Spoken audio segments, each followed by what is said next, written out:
What's up YouTube, Pewsily back again. Just a late update on the Fabled Dark World post Hidden Arsenal. So it's got requests on one of my other videos, so here we go. This is the way I personally would probably try running it, but obviously I can go through some other options. So I reckon the more Dark World sort of stuff the better. So triple gold, he's probably the best Dark World monster because he hits stuff on the field in the unlikely event that your opponent plays a Dark World Dealings or flips a Morphin Jar card destruction or something. It does happen, just not often. It's happened to me once or twice when I ran it, but triple silver, I actually prefer this guy over gold.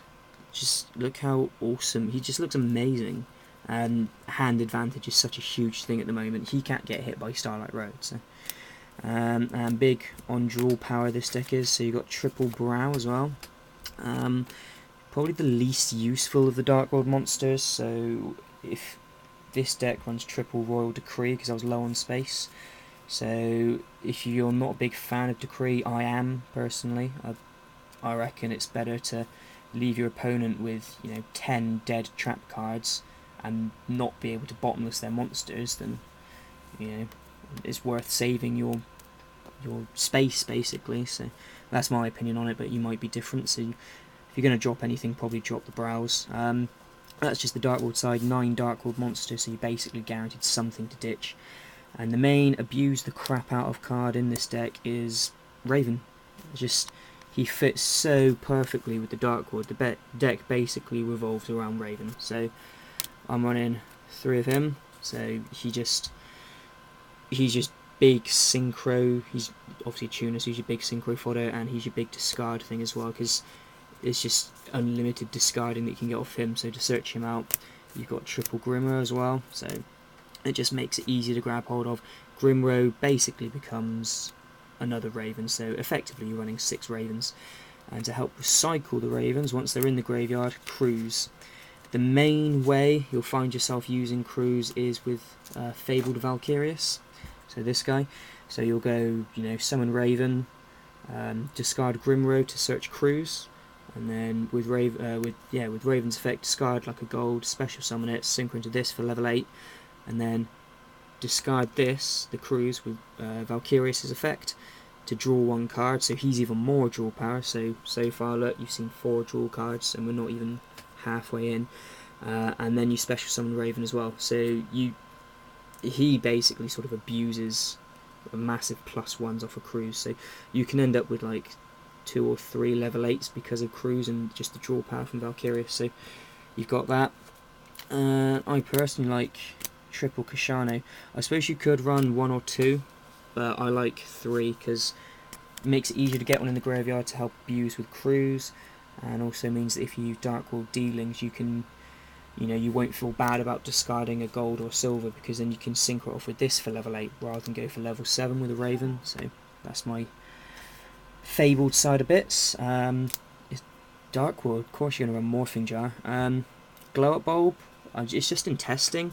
I reckon it could work pretty well. It'll give you access to Mistworm and level 6s and 5s more easily, and obviously milling 1 is like no cost whatsoever. It's, worst case scenario, you could mill 1, special summon it, and tribute it for like a gold or silver. So, or like normal summon a brow and go for an armory arm or something. Snipe Hunter, again in testing, so I figured I'd try it, because Krus works if it's discarded for a cost. So you can discard it with Snipe Hunter, destroy 1 card, special summon something from your graveyard, so that's always good. And 1 Chaos Sorcerer. I tried it a little while ago, it just interfered so much with Pot of Avarice, and I would rather draw than have a Chaos Sorcerer on the field, personally. So I went for 1 Chaos Sorcerer because it is still very good. So that's the monster lineup. I think it's 26 monsters. Spells, some things are in red sleeves because I'm not running it this week. I'm going to run my Karakiri, so it's just proxying over from there really. 1 Mind Control, just in case you find yourself with a tuner or something and no Dark World discarding fodder. Pretty much a staple. And Cold Wave and Trinade. This thing can explode quite well. I mean, we're talking an average hand would get you at least 1 synchro. you know, your bad hand will get you 1 synchro, an average hand might get you 2 level 8, so like a Valkyrius and a Stardust, and a good hand will win it for you that turn. So Cold Wave and Giant Grenade. Again, staple. And you're running a crap load of darks, so you might as well. Double Pot of Avarice, just because 3 is way too much, so go for 2. And triple Dark World dealings, just because you don't minus yourself off of it. You discard Brow, draw an extra 1, discard Gold to special summon, discard Krus to special summon, etc, etc. And card destruction, just because the disruption to your opponent is funny as hell. And yeah, just if you find yourself with a handful of golds and silvers, which obviously can happen, and card destruction is a lifesaver. And like I said before, triple decree.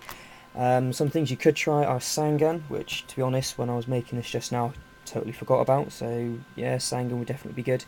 Potentially you could drop 3 Brows for a Sangan and a Chaos Sorcerer, and then drop the 3 decrees and maybe like a mind control, so that would give you 5 spots for traps. So you could run staples, Double Bottomless, Torrential Tribute, Mirror Force, and maybe Solemn.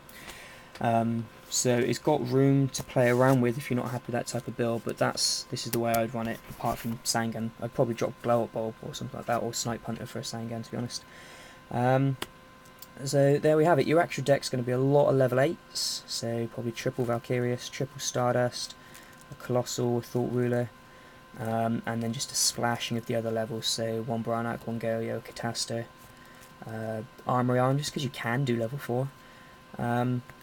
And side deck, personal choice. I would probably go for something like Raigeki Breaks, Phoenix Wing Blasts for like a Glad Beast matchup, Solemn Warnings, just things that are going to quite radically change that. You could try the Tricky as well, discard Krus, special summon the Tricky, special summon the Raven as well with Krus's effect, and then go for Ancient Sacred Wyvern. So yeah, give that a shot.